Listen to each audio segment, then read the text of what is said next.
Well, we have 5 offices in the Pacific. We have an office in Honolulu, in Perth City, in Hilo, in Kona, and on Guam with a total of 17 beds. And I'm personally live in Kona, but I log into the different offices as well as travel on an almost monthly basis. Before we get started, I have a quick favor. I've been self-funding the Finding Genius podcast for 5 years now. I've done over 3,000 episodes. And as you can see on YouTube, we're up over 1 million views on the channel, which is fantastic. The next thing I really want to push on is to get up to 10,000 subscribers, because once we do, we'll be able to put a donate button, and we'll be able to solicit donations to help keep the podcast running and to also get the Finding Genius Foundation moving along. We have a big project studying anxiety, depression, and PTSD, and working on a product to help people overcome these problems, because I've seen them explode recently after the last 2 years of the whole virus situation. So if you would, please subscribe to the podcast. That would help us tremendously. Give us a thumbs up, and check in the description for Buy Me a Coffee. It's about $5. If you could buy me a coffee, I'd really appreciate it. It would help keep the channel going, and I love coffee. Thank you. Forget frequently asked questions. Common sense, common knowledge, or Google. How about advice from a real genius? 95% of people in any profession are good enough to be qualified and licensed. 5% Go above and beyond. they become very good at what they do, but only 0.1%. are real geniuses. Richard Jacobs has made it his life's mission to find them for you. He hunts down and interviews geniuses in every field: sleep science, cancer, stem cells, ketogenic diets, and more. Here come the geniuses. This is the Finding Genius Podcast. With Richard Jacobs. Hello, this is Richard Jacobs with the Finding Genius podcast, now part of the Finding Genius Foundation. I have Gabriele Barthlen, MD, PhD. Yeah. She's an ABMS board certified in both sleep medicine and neurology. And during her career, she directed sleep centers at prestigious places such as New York Hospital in Cornell and Mount Sinai in New York City, as well as the Freiburg and Munich universities in Germany. And she's published widely. She has 3 books out, 15 peer-reviewed articles, 33 abstracts, and she's been invited to speak at over 250 lectures. So, Gabriele, thank you for coming. How are you doing today? Good, thank you. Yeah. And, it seems like you move around quite a bit. Where are you located right now? Well, we have 5 offices in the Pacific. We have an office in Honolulu, in Perth City, in Hilo, in Kona, and on Guam with a total of 17 beds.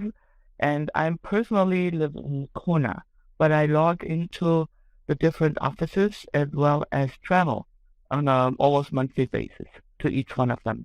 So why did you move from New York and New York City to Hawaii? It's a good idea. So why? Yes, that's exactly right. I did 23 years of academics, and I love New York, but after a while, when I got a little older, I said, okay, I want to live somewhere really nice. And I took up an offer in Hawaii, and then I opened my own sleep center, which is Sleep Center Hawaii and Guam Sleep Center, and we are the largest sleep centers in the Pacific at this point. So the people that you see, are they different or very different from the people that you saw in New York? Well, they all have mostly sleep apnea, which is they stop breathing at night, they snore loud, they're tired during the day. However, one of the differences is definitely personality. In New York, we had a lot of lawyers and business people, etc., etc. So I always had to be careful to cover my butt. Like, I would dictate the report in front of them, so they knew, number one, it was dictated, and number two, that what I said is what they meant.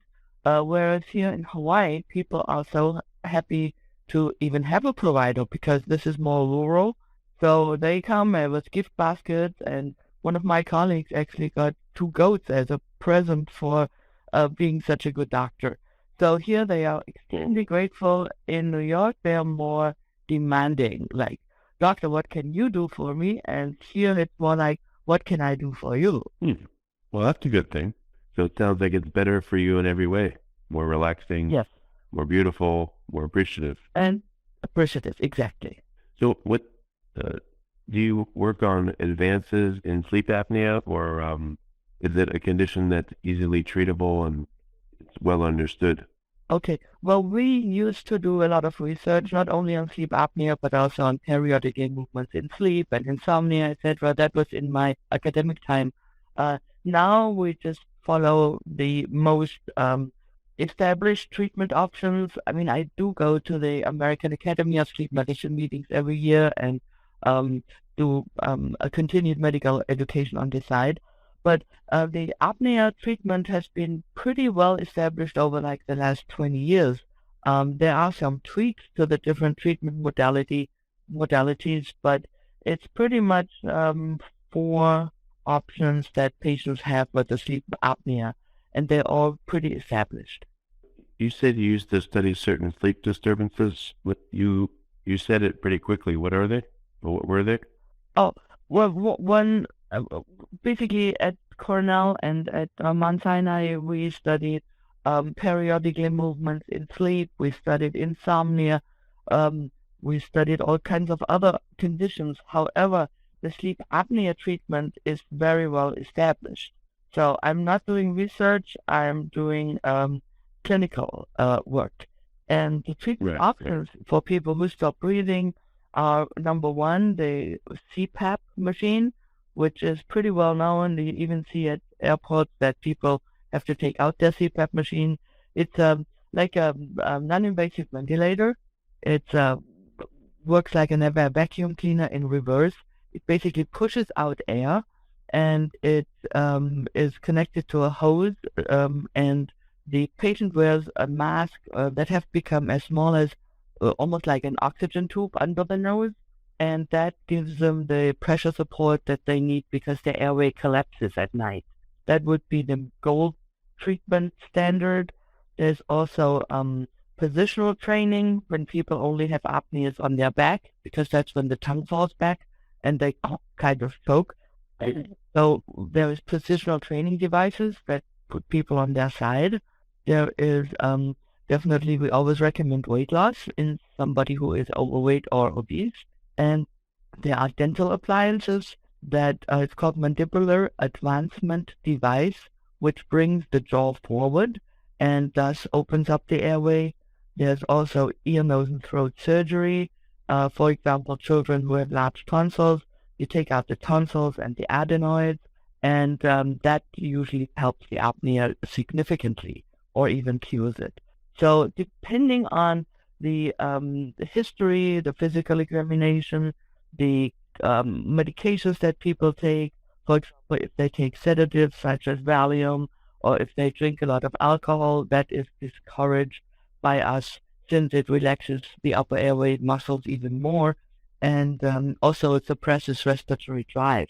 So it's really, well, these are the main treatment options, but whatever is best for a specific patient can only be determined in a clinic visit. Well, out of all these treatments, what are the predominant ones? Is CPAP used much more often than everything else? Yes, the CPAP is the gold standard, which we always try first because it gives you 100% treatment result, which means patients may have 80 apneas an hour before, which means they stop breathing 80 times. They go like. Before we continue, I've been personally funding the Finding Genius podcast for 4.5 years now, which has led to 2,700 plus interviews of clinicians, researchers, scientists, CEOs, and other amazing people who are working to advance science and improve our lives and our world. Even though this podcast gets 100,000 plus downloads a month, we need your help to reach hundreds of thousands more worldwide. Please visit findinggeniuspodcast.com and click on Support Us. We have 3 levels of membership from $10 to $49 a month, including perks such as the ability to see ahead in our interview calendar and ask questions of upcoming guests, transcripts of podcasts you're interested in, the ability to request specific topics or guests, and more. Visit findinggeniuspodcast.com and click Support Us today. Now back to the show. And then there's a pause, and the pause is the disease, and then they stop again. So if the relatives hear that, they usually make the diagnosis, or the spouses. So the CPAP is always tried first. However, some people just cannot tolerate something on their face. You know, they have claustrophobia, for example. So for those people, we look at all the other treatment options. but CPAP is usually tried first. And in our clinic population, about 80% of patients actually can tolerate it. Once we just exchange the mask, I mean, there's probably 40 different masks out there or interfaces, because some of them are not even a mask, they're just a hose under the nose called the dreamwear. And that is usually tolerated quite well. Well, what are some things that you see help people get used to their CPAP? Is there training? Are certain masks better than others? What helps get used to You can't really say which mask is better than the other, because especially here in Hawaii, we have Asian population, and they have a very different nose from a Caucasian population. Or black people, they have wider nares, so it's really, you have to fit the mask like you fit a glove or like you fit a dress. And the better the fit, the better the results. So it's really individual. You can't just say, oh, we just like the Resmed mask, or we like the Philips Respironics Dreamwear, or the Resmed, or the Fisher Paykel. It depends on who needs the mask fit and how the individual likes it. Are there any custom masks where they make a mold of your face and your features, and they make a custom one for you? We're not using them. They have been some in Germany when I used to work in Germany, but not currently. I have not needed to make a custom mask. Do you think something like that might be helpful? There's so many masks out there that there is a fit for everyone. I mean, there's probably 40, 50, and maybe 60 or 70 different masks with different sizes, different cushions, different pillows. So there has not been a need to make a custom mask. But there's got to be a way to do it where you don't have to go through all 40. How do you get someone very quickly honed in on the right mask? Are there certain questions you ask, or can you tell by looking at them? Well, we have technicians who are well trained in mask fitting. There's also molds that we put on the patient's face, with cutout. So we see if it's a wide or a medium or a small or whatever the patient needs.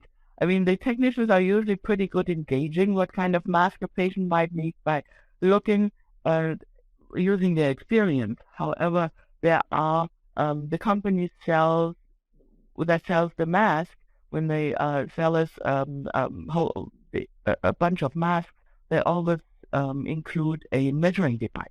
So the mask works whether you breathe through your mouth or your nose? It doesn't matter? A very good question. There are full-face masks that cover the nose and the mouth, and then there are nasal masks for people who are really only nose breathers. Most people actually will breathe through their nose most of the night. Some of them, though, are mouth and nose breathers, and those people we fit with a full-face mask. Okay. So a person will be suspected of sleep apnea, then they'll come to see you, then they'll do a sleep study, and they'll sleep in your sleep center? Yes. Okay. Because your sleep centers are in the Pacific, are they very beautiful sleep centers with palm trees and hammocks, or are they just no. very high tech, right?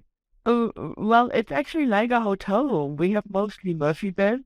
So during the day we have clinic, which is we see the patients, and then at night the bed comes down and the patient sleeps in the Murphy bed. They all full or queen size beds, and yes, the decoration is more Hawaiian style. We have wicker chairs, and we have a palm decor and pictures on the wall with turtles and dolphins. So the decor is definitely Hawaiian style. We have a Hawaiian pattern carpets, but and outside our palm trees, yes, that is true. But it's not hammocks, definitely not. And what I was going to say is there's also home sleep testing devices that have developed over the past few years. So for patients who cannot come to the hospital, to the sleep center, we would give them a home sleep testing device, which is only what is the home sleep device like? Yeah, It's instead of 16 channels that we record in the sleep center, which also includes the brain waves to make sure that we actually record sleep and not wakefulness. The home sleep testing device only measures airflow, oxygen saturation, snoring, and body position. So it's a screener. If the home sleep test is negative, which means if it comes out normal, then we suspect the patient having sleep apnea, then maybe the spouse was wearing the machine, or they were awake all night, or they were only on their side during that night. So a screener, when it's positive, which means when it shows apnea, the patient has apnea. If it's negative, which means if it comes out no apnea, then we still want to evaluate the patient if our suspicion is high that they actually have sleep apnea. Okay. Do you feel like the home kits work well, or is it better to just come in for a sleep study right away? It is a better test, much more comprehensive, and we can also look for other sleep disorders that may cause, for example, a patient presents with he wakes up a lot at night. That may be due to many other sleep disorders. There's 84 sleep disorders, such as tooth grinding wakes people up, kicking their legs wakes people up, restless legs doesn't let them to go to sleep. There's narcolepsy, there's alpha wave intrusions. There's a lot of other sleep disorders that can cause poor sleep. So the way better test is a in-lab sleep study. However, the home sleep studies, we show the patients how to apply them at night. They take them home after they get like a short class. And we have about 5 to maybe 6 or 7% of failures, which means it didn't record, or it didn't record right, or the or the sensors fell off. But it's a fairly good screener. Yeah, it must be hard when you're used to sleeping at home in your own bed, and then you have to go and sleep on a Murphy bed, and maybe you feel like you're being watched, and you may not be able to sleep at the normal hours you go to sleep, and same pillow, and everything. What do people do? Yeah, that's actually a question that we get from almost every patient. How on earth am I going to sleep with all these electrodes on my head and the chest belt around my chest and an oximeter probe on my finger if I already don't sleep well at home? So what we recommend to those patients is they definitely should not take any naps on the day of the test. If they are afraid they may not sleep, they should sleep very little the night before, so they're really tired when they come into the sleep center. But, even though patients initially are very suspicious, we rarely have a night that we have to repeat because we don't have enough total sleep time. They do fall asleep. Okay. Do you know, in your studies of sleep, how does sleep change if you haven't slept well the night before versus if you have? It's just a normal night's sleep for you. Has anyone studied that? Yeah. If you are sleep deprived, you usually go into more slow wave sleep, which is the deep sleep, and you may have more REM sleep on the recovery night. That would be like with 1 night or 2 nights of sleep deprivation. So they would have more slow wave sleep and more REM sleep. So, okay. But we usually want to see as much REM sleep as possible because it's in REM sleep that the apneas get worse. So actually, we want a lot of REM sleep. Why does the apneas happen in REM sleep more often? They're more severe because in REM sleep we are paralyzed. All the muscles are paralyzed, and so the muscles in the throat that collapse during an apnea, they are even more collapsible because there is no muscle tone. And that's when the oxygen really drops to like 50% or even lower. Whereas in non-REM sleep, they may just drop to 80%. But that's still low, Normal oxygen saturation is what, 95% is good? 95 to 100, yes. Right. Oh, we see very scary oxygen saturations. And unfortunately, the patients don't live too long. If they have untreated sleep apnea, our patient population is rarely over 60. They're usually between 25 and 45, and then they may have died already. Really? Yeah, because people get, when the brain doesn't get oxygen and the heart doesn't get enough oxygen, they get strokes, they get heart attacks, they blood pressure shoots up, diabetes control gets worse, and weight gain continues. So it's a pretty deadly disease. How long do you think it takes to affect someone to the point where they'll have a stroke or they'll die of some other condition? Well, it's difficult to study that, so I can only make a guess. Probably 10, 15 years of hypoxemia is probably enough to damage the tissue enough. So you said most of the patients are between 25 and 45? Yeah, or 50. Wow. That's pretty young, starting at 25. That's great. Well, I didn't know it. Right. Well, the 25-year-olds, I have to make a little disclaimer. Here in Hawaii and on Guam, we have a lot of military personnel. So about a third of our patient population is military. And the military is very careful not to miss sleep apnea, especially in soldiers who operate dangerous machinery or who are pilots who really need to be awake and alert and oriented. So they send sleep apnea patients at the slightest suspicion.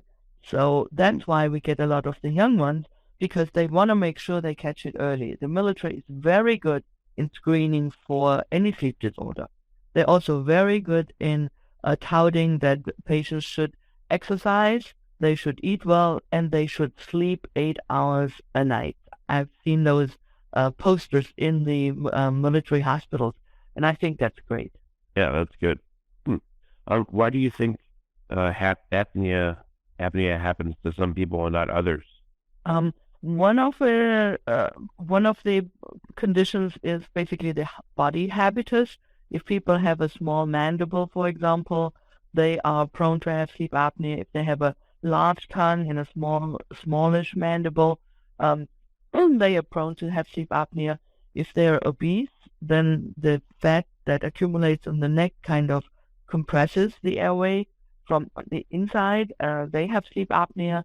When you get older, you're more likely to have sleep apnea because the tissue, unfortunately, becomes more lax when people age, like flabbier, and it's either anatomy or it is lifestyle. Like if people drink a lot, the alcohol relaxes the upper airway muscles and can definitely exacerbate sleep apnea. So there is a lot of predisposing factors and precipitating factors that you have to consider. And what do you feel like you learned about apnea by working with it, for so long? Any unusual or interesting things you learned, trends or knowledge? Well, the most interesting thing that always still amazes me is how people change in terms of when they treat it. They come back and they say, you know what, I can work now. I don't fall asleep at the desk. I don't fall asleep driving. I can actually have sex with my spouse again because I have less erectile dysfunction. I'm happier. I mean, basically, whenever the brain does not get enough oxygen, including in the limbic system, which is our mood control and appetite control and sexual control, then people just are not doing well. So what still amazes me is when they come in grumpy, kind of depressed looking, falling asleep in the waiting room. Spouse is unhappy. They have to sleep in a different room because they snore so loud. And then it seems to make a major difference in people's lives and the marital lives after you treat the apnea. And that's actually why I like my job. And also, it's not just me. We also have physician assistants and APRN, which is Advanced Practice Registered Nurse. They actually see most of the clinic patients, and they love their job. They say, Dr. Barthlen, this is so nice. People don't go downhill, like in neurology, for example, which is my primary specialty. People usually get worse and they die eventually. ALS, multiple sclerosis, epilepsy, not many diseases get better, whereas sleep apnea is almost like a panacea for many illnesses. Well, that's great. That's excellent. What do you see as the future of treatment? Any new things coming that you think will make it even better? Not that I know of. I mean, the mandibular advancement devices have become very slick now, so they are being used more. Surgery is to be taken with a grain of salt. They used to take out the uvula a lot, but that doesn't really help much because the obstruction is usually at the base of the tongue. So the one trend I see is people are also using the whole sleep testing more. Like insurances want the home sleep test first because it's cheaper. However, from a medical standpoint, it's not the best solution. So yes, there are trends towards whole sleep studies. There's trends more mandibular advancement devices, but that has actually been in the last few years, and I don't see any like new gadget on the horizon that may be added to the therapeutic armory that we have to treat sleep apnea. So it's usually CPAP first, obviously associated, accompanied by weight loss, positional training, avoidance of sedatives at night, and then the second line would be mandibular advancement device, surgery, and that's usually efficient. If we go through all of these different treatment options, we can usually treat the patient. Okay, very good. Right. Well, anything new coming in the next 6 to 12 months? Are you opening up any more locations? Are there any areas that are underserved that you want to work in? Yeah. Well, we are definitely in underserved area here in Hawaii. We were actually thinking maybe opening a lab in Salt Lake City or in Las Vegas. So we are toying with the idea. Okay. Well, very good. Well, Gabriele, thank you for coming. I really appreciate it, and I'm glad you found a better place to do the work, and your patients are very appreciative. That's good. Good. Well, thank you so much for interviewing me, and I hope I can maybe save 1 or 2 lives by increasing awareness of how dangerous sleep apnea is and how much treatment can make people better. Aloha. And the website. Aloha. And the website to reach you or to find out more about the work, what's the website? Yeah, sleepcenterhawaii.com, like SleepCenterHawaii.com. That would be our website. And for Guam, it's guamsleepcenter.com. Or you can call 808-456-REST to reach us by phone. All right, very good. If you like this podcast, please click the link in the description to subscribe and review us on iTunes. You've been listening to the Finding Genius podcast with Richard Jacobs.